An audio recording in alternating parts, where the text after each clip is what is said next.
Hello, I'm Graham Horton and welcome to this video. This video is another review of a flash unit by the company Godox. It's been provided free of charge to me by a company called Instro, who are distributors for this Godox brand. As usual, it's a fully independent review. It hasn't been coloured by the fact that this has been issued free of charge. What you get to see in this video are my own thoughts and feelings about this flash unit. Any problems that arise during the testing, you get to know about them in this video. So this is the IT22, latest in the line of flashes from Godox. You can see we've got the IT20, the IT22 and the IT30, all which are TTL and Manual capable flashes. The IT30 is the flagship as it does support a lot more modes over the IT20 and the 22. The demand for these small flashes has increased as we are now looking to get instantaneous pictures at parties and events without the need of having to carry around large flash guns. So this is simulating the old disposable camera look that we got with our film cameras. So this is a small flash unit. It's got its own inbuilt lithium-ion battery. Good enough for 700 full power flashes according to Godox, and recharges in about 1.5 seconds and takes about 2 hours to recharge the battery from fully depleted.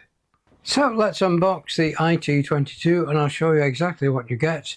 Currently the price in the UK is around about £35, so it's a value for money. So let's undo this and let's have a look at the features of the IT22. So this is the packaging for the IT22.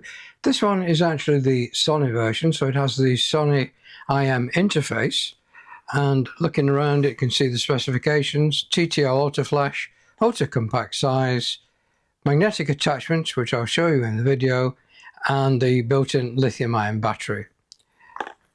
Looking on the back you can see again a picture of the device itself. So inside the box we have the IT22 instruction manual, gives you all the information of how to set this up and the specifications for the device. In this upper compartment we have the flash itself. I'll just remove that for a moment.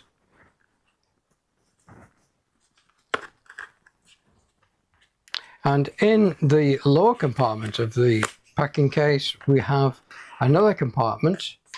Inside that compartment you'll find the accessories. So in here we have a nice little carry bag for the flash itself.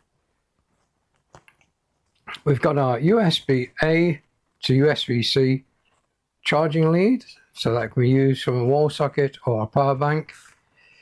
And we've got the 3 magnetic attachments as they call it.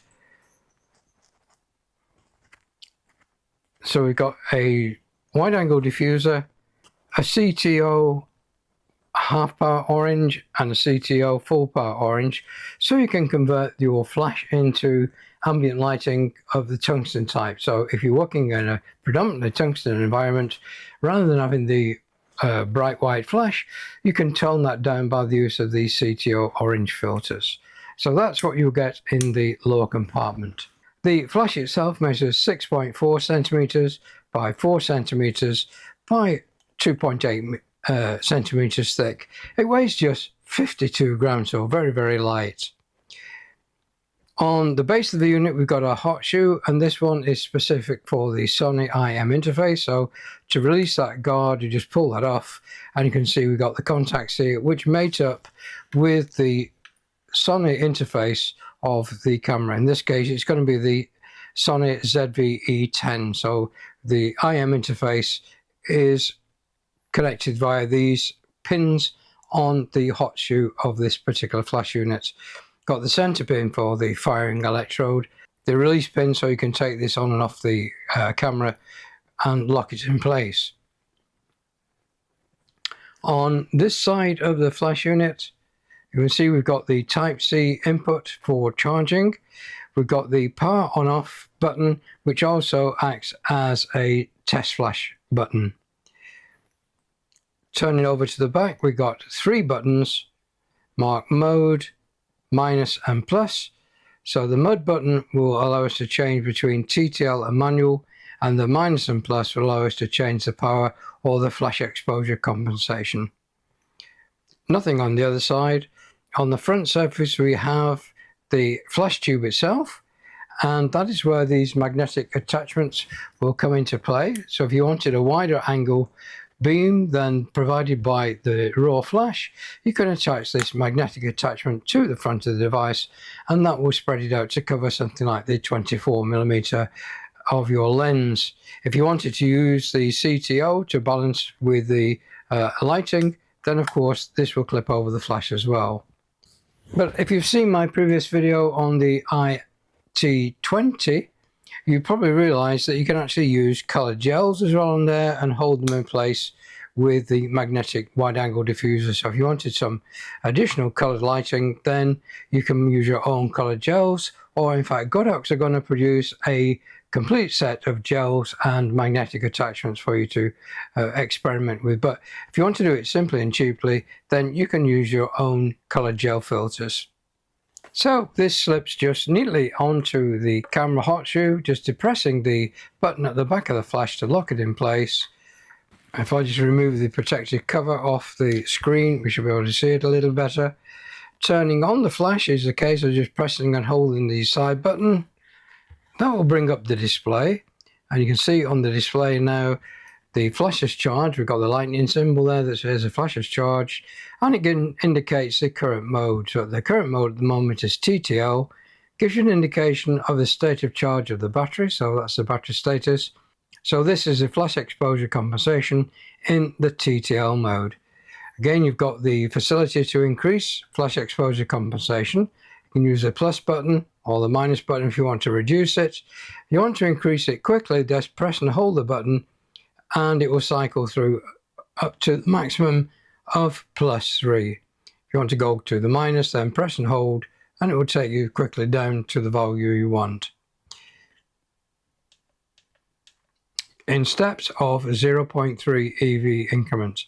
If you wanted to go into the manual mode, then just press the mode button.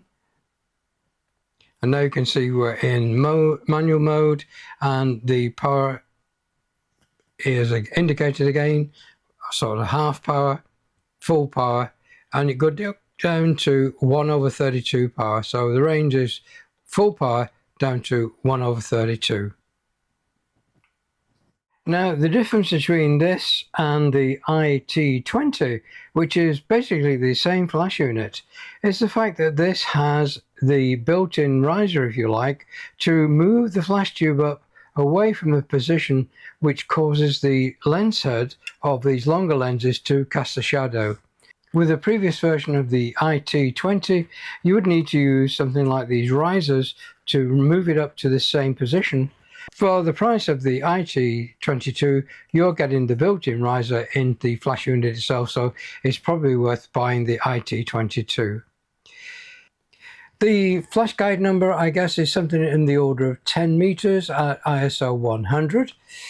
It's powerful enough to give you fill-in light with backlight subjects, or if you're indoors, enough to capture groups, etc., at say 5 to 6 feet away. Now, the flash is ideal for using as a fill-in flash source. You can see I've been taking some pictures of this doll outdoors, heavily backlit by the sun, but I'm even able to balance that with the exposure in TTL mode with something like -1 EV to get the correct exposure. One problem I have had with this flash unit is the fact that you can't use it to synchronize the light to fire a second strobe. It needs to be extremely close to a flash unit which does support optical triggering S1 or S2 mode. Outdoors, it's just not powerful enough for you to see that light by the secondary flash. So that's a little bit of a disappointment. I like to use external flash with my cameras to give me modeling. With the IT30 model, you've got that option of using the Godox X series radio transmission, so that overcomes any weakness in the flash system. But with these optical trigger devices, you do need to be close or in a closed environment where the flash can bounce off walls, etc., for that optical triggering system to see the primary flash from these devices. It is TTL, fully TTL, so the exposure is based on what comes through the lens, so that's great, gives you nice auto exposure. In manual mode, of course, you are chimping your exposure, as with all manual systems, to enable you to get the correct exposure. With the more expensive gun, the IT30, you've got the TCM facility where you can use the gun in auto to then calculate what the exposure would be in the manual mode. So you've got the TTM converted to manual mode on the IT30. Unfortunately, not available on these cheaper flash units like the IT20 and the IT22. The IT20 and the 22 are available in different mounts. This one is for the Sony cameras, but you can get them for the Nikon, for the Fuji and the Canon variety. So covered all cameras by this range of flash. Well, that's it for this video. Thanks again to Insto for sending this unit out for me to review for you. And if you like what you see with these reviews, why not hit the subscribe button and the bell notification icon, and you'll be advised when I upload any new videos or reviews on this channel. So until then, please take care, and I hope to see you all very, very soon.